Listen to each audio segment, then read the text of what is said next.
సంతానలేమితో బాధపడుతున్నారా? 899 రూపాయలకే fertility assessment package. వివరాలకి సంప్రదించండి. నమస్తే రమ్మగారు. నమస్తే జయ. రమ్మగారు, విక్రమ భేతాల కథలు చాలా రోజులు అయిపోయింది కదండి. ఈ మధ్య చెప్పలేదు. అవును, సిరీస్లు, పండుగలు అట్లా హడావిడులు. వెళ్ళిపోతున్నాం. ఆ. పట్టుబదలని విక్రమార్కుడు మళ్ళీ వెనక్కి నడిచాడు. కళేబరాన్ని భుజం మీద వేసుకున్నాడు, దాన్ని పుచ్చుకుని నడుస్తున్నాడు. కళేబరాన్ని ఆశ్రయించుకుని ఉన్న ఆవహించి ఉన్న భేతాళుడు, రాజా నీకు మార్గాయాసం తెలియకుండా ఒక కథ చెప్తాను అని చెప్పి ఆ కథ ఏమిటో విందాం. పూర్వం శ్వేతవనంలో దృఢవ్రతుడని ఒక తపస్వి ఉండేవాడు. ఈయన నిజానికి తపస్వి కాదు, ఏ తపస్సు చేసేవాడు కాదు, బ్రహ్మచారి, ఒంటరివాడు. కేవలం అతిథి సత్కారమే వ్రతంగా పెట్టుకున్నాడు. ఆజన్మాంతము అతిథి సత్కారం చేసాడు. ఇంట్లో సాధారణంగా ఆ కాలంలో చేయవలసిన అగ్నిహోత్రం చేసుకునేవాడు. ఒక అడవిలో ఓ పర్ణశాల వేసుకుని ఉండేవాడు. అగ్నిహోత్రం ఉండేది, అగ్నికార్యం చేసుకునేవాడు. కందమూలాలు అవి తీసుకొచ్చి పెట్టుకునేవాడు. తనకు కావాల్సిన దానికంటే ఫలాలు, కందమూలాలు ఎక్కువ తెచ్చుకునేవాడు. ఆ దారిన పోయే ఎవ్వరికైనా అతిథి సత్కారం చేసేవాడు. ప్రతిరోజు ఎవరో ఒక అతిథి ఉండేవాడు అతనికి.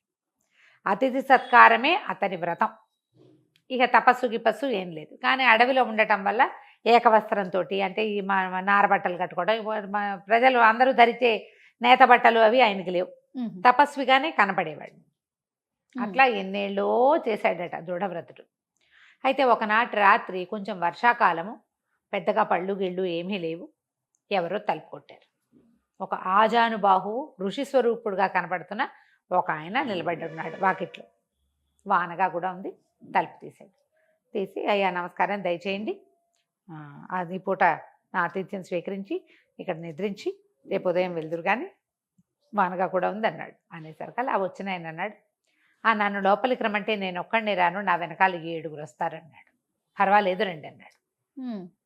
ఆయన ఒక్కడినే పిలవల, 7 వెనకాల 7, మొత్తం 8 మంది, అందరూ ఋషులల్లే ఉన్నారు. లోపలికి వచ్చారు.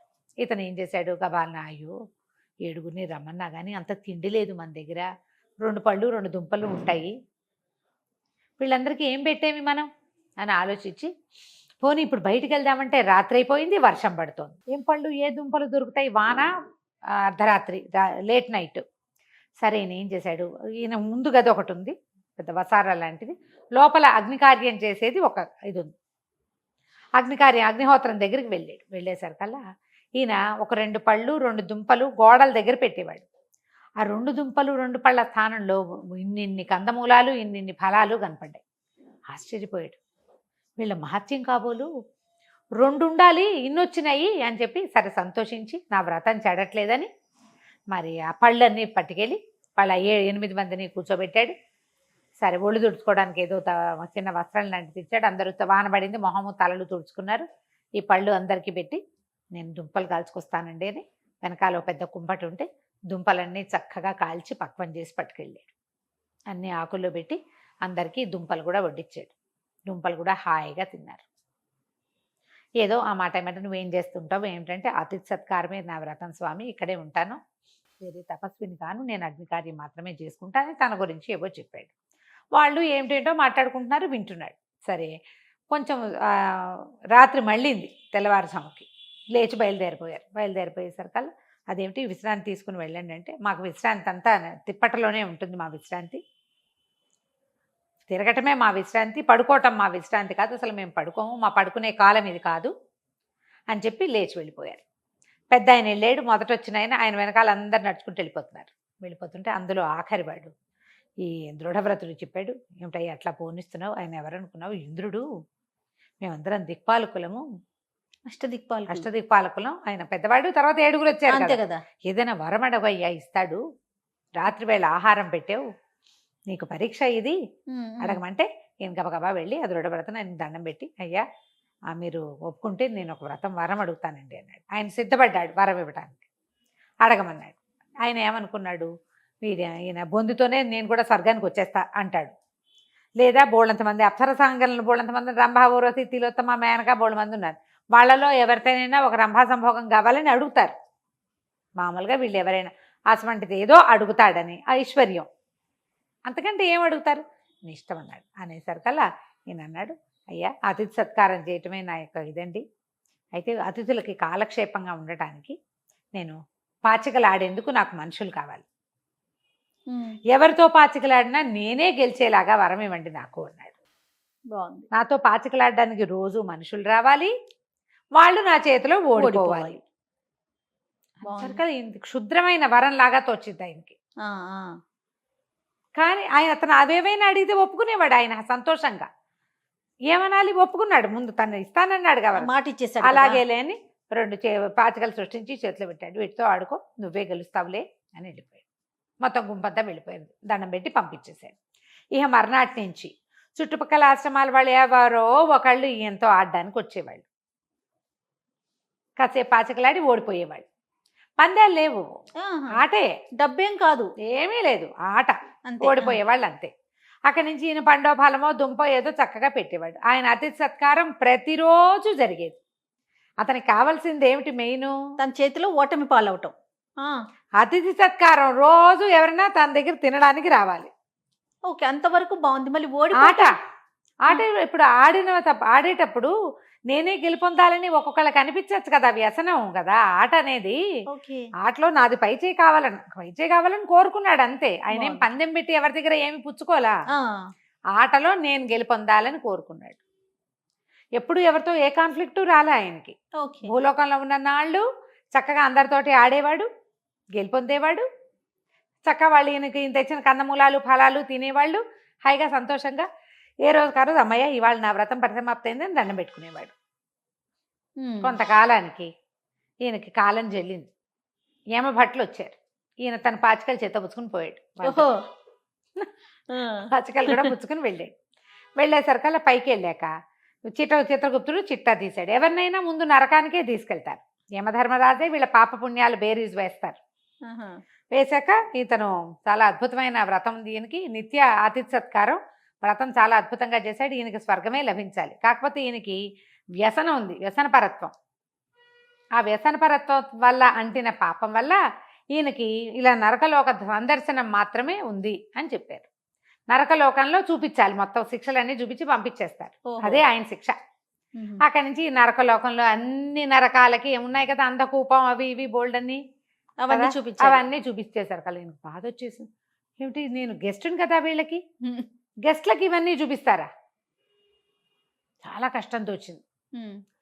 చాలా బాధపడి యమధర్మరాజు తోటి అన్నాడు, ఏమిటండి వీళ్ళందరికీ ఇన్ని కష్టాలు ఉన్నాయి అంటే, ఎవరు చేసుకుని పాపం వాళ్ళు అనుభవిస్తారండి. అయితే ఓ పని చేద్దామండి, నాతో పాచికలాడండి మీరు. ఒకవేళ నేను కనుక ఓడిపోయాను అనుకోండి, నేను ఓడిపోతే నేను చేసిన సమస్త పుణ్యము ధారపోసి నాకు మరు జన్మ వచ్చేదాకా నరకంలోనే ఉంటా, స్వర్గం అడగను, ఇక్కడే ఉంటా.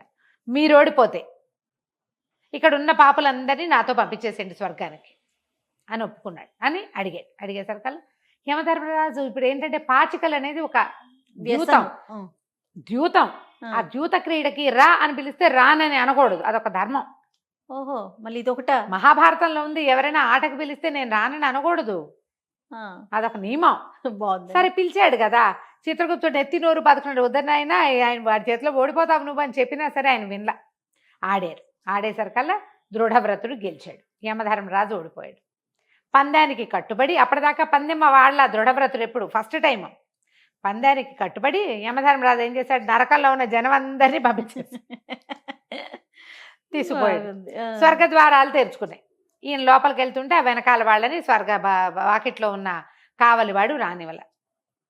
స్వర్గలోక కాపలాదారు ఒప్పుకోకపోతే అన్నాడు, ఇతను నేను యమధర్మరాజు దగ్గర పందెం వేసి తీసుకొచ్చుకున్నాను, నాతో పాటు నా అనుచరులు కూడా రావాల్సిందే, వీళ్ళంతా నా అనుచరులు అంటే ఆయన అన్నాడు, అట్లా కాదండి మీకు ఒక్కరికే స్వర్గద్వార ప్రవేశము, దేవదూత చెప్పాడు మీకు ఒక్కరికే స్వర్గద్వార ప్రవేశం అంటే.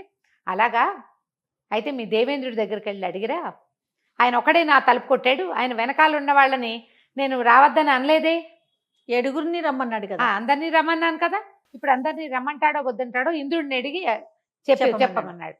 దేవదూత పరిగెత్తుకుంటూ పోయాడు దేవేంద్రుడి దగ్గరికి. మీరు ఎవరింటికో వెళ్ళారట, అక్కడేమో మీరు ఒక్కళ్ళే తలుపు కొట్టి మీ వెనకాల వచ్చిన జనాలందరికీ ఆయన ఆశ్రయం ఇచ్చాట, ఇప్పుడు ఆయన వచ్చి మనవాకిట్లో నుంచున్నాడు, నరకంలో ఉన్న పాపులందరినీ పుచ్చుకొచ్చాడు, వాళ్ళందరినీ ప్రవేశపెట్టమంటారా ఏం చేయమంటారు అని ఆలోచించి ప్రవేశపెట్టు అని చెప్పాడు.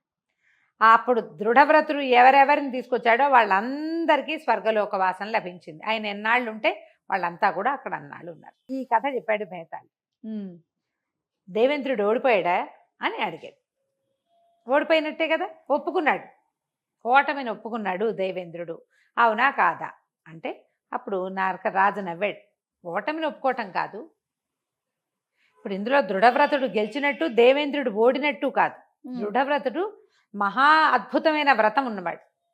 అతను సంపాదించిన పుణ్యం చాలా ఎక్కువ. సాక్షాత్తు అష్టదిక్పాలకులు కూడా ఆహారాన్ని ఇవ్వగలిగినంత గట్టి వ్రతం ఉన్నవాడు. అతని పుణ్యబలం గెలిచింది. అతని పుణ్యం వల్ల, అతని పుణ్యమే వాళ్ళందరికీ కూడా సరిపోతుందని రానిచ్చాడు. కానీ దేవేంద్రుడు ఓడిపోయి ఇది దృఢవ్రతుడు గెలిచినట్టు కాదు, ఇక్కడ ధర్మం అట్లా నడవదు అని చెప్పాడు మన విక్రమార్కుడు. చెప్పగానే భేతాళుడు ఒప్పుకున్నాడు. కరెక్ట్గా చెప్పావు, ధర్మాన్ని ఎవడు పట్టుకుంటే వాళ్ళందరికీ, వాడు తోకపుచ్చుకుని వాళ్ళందరికీ ఆ ధర్మమే వర్తిస్తుంది. ఇది పాయింటే కానీ నువ్వు మౌనభంగం చేసావు కదా, నేను వెళ్ళొస్తానని శవంతో సహా వెనక్కి వెళ్ళిపోయాడు. మళ్ళీ పట్టువదలని విక్రమార్కుడు వెనక్కి నడవడం మొదలుపెట్టాడు. కథ కంచికి మనం ఇంటికి. భలే ఉంది రమ్మగారు, చాలా ఇంట్రెస్టింగ్ అనిపించింది. బాగుంది కదా, చాలా చాలా బాగుంది. నమస్తే. నమస్తే.